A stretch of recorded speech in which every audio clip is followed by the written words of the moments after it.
And then if you do achieve success, it's hollow because you realize like. So, you just outlined there the progression that Carl Jung identified as characteristic of individuation, right? With the second thing that you said. So imagine that you start an incel, right? You're ineffectual and you're rejected as a young man. Now there are exceptions, but let's just play that out as the unhappy majority.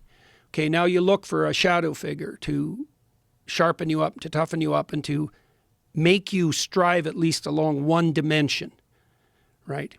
And so then you do that. Well, then the next thing that happens in the Jungian stage progression is, for a man, it's integration of the anima, which is the feminine part.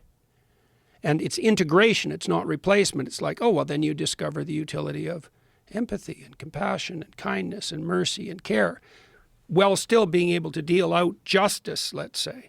And so then you bridge that gap, and then that integration you just said, even among fighters, that's what puts them in the highest place, right? That's right. That's right. So, but it's hard for the people, it's hard for those who are completely disaffected and also quite angry about it.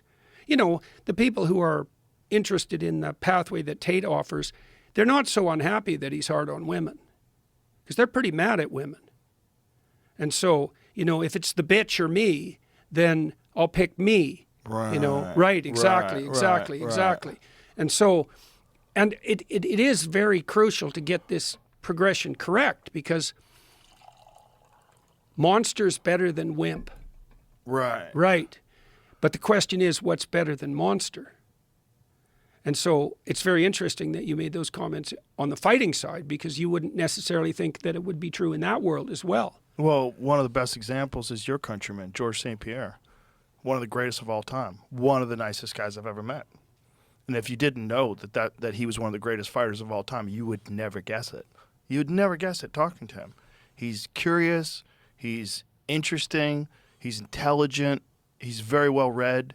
He's always interested in different things. He's constantly searching for new information. And as a martial artist, he is still on a quest of improvement, even though he's retired from competing.